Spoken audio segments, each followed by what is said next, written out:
नमस्कार. भगवद्गीता अध्याय 16. शांताकारं भुजगशयनं पद्मनाभं सुरेशं विश्वाधारं गगनसदृशं मेघवर्णं शुभांगं लक्ष्मीकान्तं कमलनयनं योगभिर्ध्यानगम्यं वन्दे विष्णु भवभयहरं सर्वलोकैकनाथम्. ॐ नमो भगवते वासुदेवाय. मूकं करोति वाचालं पङ्गुं लङ्घयते गिरिं यत्कृपातमहं वन्दे परमानन्दमाधवम्. ओम श्री परमात्मने नमः. 16व्या अध्यायाचं महात्म्य. ह्या अध्यायात दैवी तथा आसुरी स्वभाव ह्याविषयी सांगितलं आहे. महात्म्य. श्री महादेव म्हणाले, पार्वती, आता मी गीतेच्या 16व्या अध्यायाचे महात्म्य सांगतो, ऐक. गुजरातमध्ये सौराष्ट्र नावाचे नगर आहे. तेथे खडबाहू नावाचा इंद्रासारखा प्रतापी राजा राज्य करत होता. त्याचा अरिमर्दन नावाचा गंडस्थळातून मदरस वाहत असणारा एक मदोन्मत्त हत्ती होता. एके रात्री तो हत्ती साखळदंड बांधलेला खांब उखडून टाकून बाहेर पडला. त्याचे माहूत हातात अंकुश घेऊन दोन्ही बाजूंनी त्याला धाक दाखवीत होते. परंतु चिडलेल्या हत्तीने कोणाचीही पर्वा न करता आपला हत्ती महाल मोडून टाकला. त्याच्यावर चहूबाजूंनी अंकुशाचा मार चालू होता, पण हत्तीला जराही भीती वाटत नव्हती. उलट माहूतच घाबरले होते. हे आश्चर्यजनक वृत्त ऐकून स्वतः राजा हत्तींना वश करण्यात प्रवीण असणाऱ्या राजकुमारांना बरोबर घेऊन तिथे आला. त्यांनी त्या बलदंड मोठे दातांचे सुळे असणाऱ्या हत्तीला पाहिले. शहरातील लोक आपला कामधंदा सोडून आपल्या मुलांना धीर देत लांब उभे राहून त्या महाभयंकर हत्तीला पाहत होते. इतक्यात तलावात स्नान करून एक ब्राह्मण त्या रस्त्याने चालला होता. तो गीतेच्या 16व्या अध्यायातील अभयम इत्यादी श्लोक म्हणत निघाला होता. इतर लोकांनी व माहूतांनी अडवले तरी तो कोणाचेही न ऐकता त्या हत्तीजवळून निघाला. त्याला त्या हत्तीची मुळीच भीती वाटत नव्हती. इकडे हत्ती मोठमोठ्याने चित्कार करीत लोकांना तुडवीत चालला होता. परंतु त्या ब्राह्मणाने त्याच्या मदरसाने भिजलेल्या गंडस्थळावरून हात फिरवून तो पुढे गेला. ते पाहून राजा व लोक त्याच्या आश्चर्याला पारावर उरला नाही. राजाचे कमळासारखे नेत्र विस्फारित झाले. त्याने ब्राह्मणाला बोलवून घेतले. राजा रथातून खाली उतरला. त्याने ब्राह्मणाला नमस्कार करून विचारले, ब्रह्मन, आपला प्रभाव अलौकिक आहे, कारण आपण या काळासारख्या गजराजाला हात लावून सुखरूप परत आलात. तर महाराज, सांगा की आपण कोणत्या देवाची पूजा किंवा कोणत्या मंत्राचा जप करता? तसेच आपल्याला कोणती सिद्धी प्राप्त झाली आहे? ब्राह्मण म्हणाला, राजा, मी दररोज गीतेच्या 16व्या अध्यायातील काही श्लोकांचा जप करतो. त्यामुळे या साऱ्या सिद्धी मला मिळाल्या आहेत. श्री महादेव म्हणाले, तेव्हा हत्तीचा पराक्रम पाहण्याचे सोडून राजा ब्राह्मणाला घेऊन आपल्या महालात आला. तेथे शुभमुहूर्त पाहून ब्राह्मणाला 1,00,000 सुवर्णमुद्रा देऊन संतुष्ट केले व त्याच्याकडून गीता मंत्राची दीक्षा घेतली. गीतेच्या 16व्या अध्यायातील सुरुवातीच्या काही श्लोकांचा अभ्यास झाल्यावर त्याच्या मनात मदमत्त हत्तीला सोडून त्याच्यावर आपला प्रभाव पाहण्याची इच्छा उत्पन्न झाली.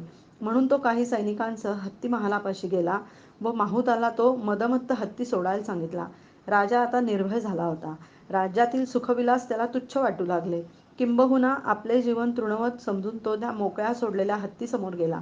साहसी माणसात अग्रगण्य असणारा राजा खडबाहू 16व्या अध्यायातील गीतामंत्रावर श्रद्धा ठेवून हत्तीजवळ गेला. सतत मदधारा वाहत असलेल्या त्याच्या गंडस्थळावरून हात फिरवून सुखरूप परत आला. जसा धार्मिक माणूस काळाच्या तोंडातून किंवा साधू पुरुष दुष्टांच्या तोंडातून बाहेर येतो, तसा राजा त्या गजराजाच्या तावडीतून सुटून आला. हा प्रभाव पाहून राजमहालात आल्यावर त्याने आपल्या मुलाला राजसिंहासनावर बसवले आणि स्वतः गीतेच्या 16व्या अध्यायाचा पाठ करून परमगतीला प्राप्त झाला. आता अध्याय 16वा.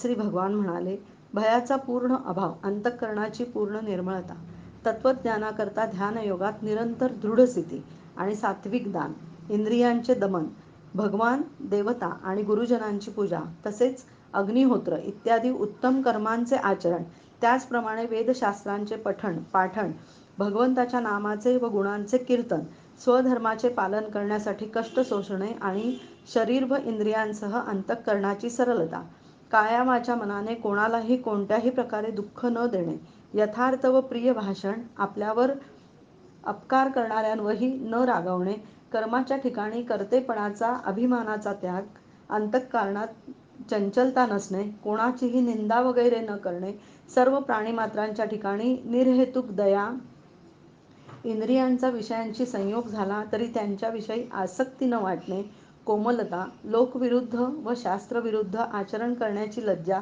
निरर्थक हालचाली न करणे, तेज, क्षमा, धैर्य, बाह्यशुद्धी, कुणाविषयी शत्रुत्व न वाटणे आणि स्वतःविषयी मोठेपणाचा अभिमान नसणे, ही सर्व हे अर्जुना दैवी संपत्ती घेऊन जन्मलेल्या माणसाची लक्षणे आहेत.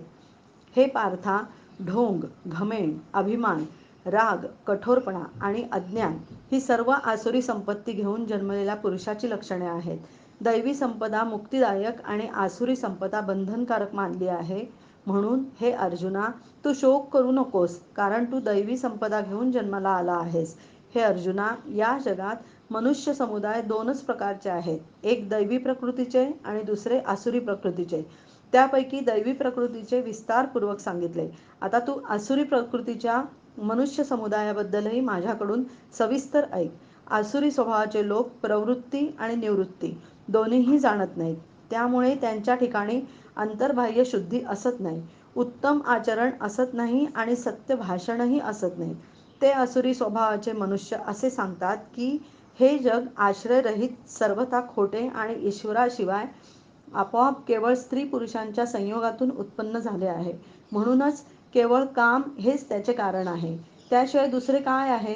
या खोट्या ज्ञानाचा अवलंब करून ज्यांचा स्वभाव नष्ट झाला आहे आणि ज्यांची बुद्धी मंद आहे, असे सर्वांवर अपकार करणारे क्रूरकर्मी मनुष्य केवळ जगाच्या नाशाला समर्थ होतात. ते दंभ, मान आणि मदाने युक्त असलेले मनुष्य कोणत्याही प्रकारे पूर्ण न होणाऱ्या कामनांचा आश्रय घेऊन अज्ञानाने खोटे सिद्धांत स्वीकारून भ्रष्ट आचरण करीत जगात वावरत असतात. तसेच ते आमरणांत असंख्य चिंतांचे ओझे घेतलेले विषय भोग भोगण्यात तत्पर असलेले हाच काय तो आनंद आहे असे मानणारे असतात. शेकडो आशांच्या पाशांनी बांधले गेलेले ते मनुष्य कामक्रोधात बुडून जाऊन विषयभोगांसाठी अन्यायाने द्रव्यादी पदार्थांचा संग्रह करण्याचा प्रयत्न करीत असतात. ते विचार करतात की मी आज हे मिळवले आणि आता मी हा मनोरथ पूर्ण करीन. माझ्याजवळ हे इतके द्रव्य आहे आणि पुन्हा सुद्धा हे मला मिळेल. या शत्रूला मी मारले आणि त्या दुसऱ्या शत्रूंनाही मी मारीन. मी ईश्वर आहे, ऐश्वर्य भोगणारा आहे, मी सर्व सिद्धींनी युक्त आहे आणि बलवान तसाच सुखी आहे. मी मोठा धनिक आणि मोठ्या कुळात जन्मलेला आहे. माझ्यासारखा दुसरा कोण आहे? मी यज्ञ करीन, दान देईन, मजेत राहीन. अशा प्रकारे अज्ञानाने मोहित झालेले, अनेक प्रकारांनी भ्रांत चित्त झालेले, मोहाच्या जाळ्यात अडकलेले आणि विषयभोगात अत्यंत आसक्त असे आसुरी लोक महा अपवित्र नरकात पडतात.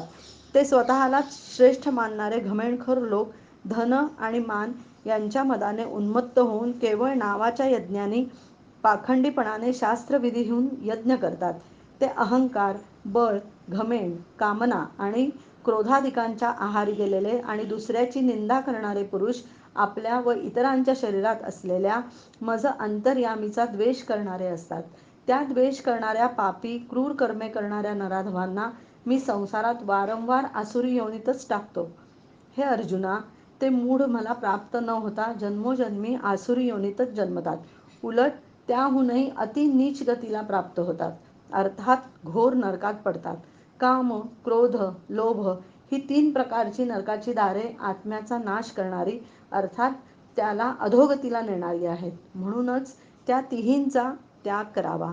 हे अर्जुना, या तिन्ही नरकाच्या दारांपासून मुक्त झालेला पुरुष आपल्या कल्याणाचे आचरण करतो. त्याने तो परमगती मिळवतो, अर्थात मला येऊन मिळतो. जो मनुष्य शास्त्राचे नियम सोडून स्वतःच्या मनाला वाटेल तसे वागतो, त्याला सिद्धी मिळत नाही, परमगती मिळत नाही आणि सुखही मिळत नाही. म्हणून तुला कर्तव्य आणि अकर्तव्य यांची व्यवस्था लावण्यात शास्त्रच प्रमाण आहे, असे जाणून तू शास्त्रविधीने नेमलेले कर्मच करणे योग्य आहे.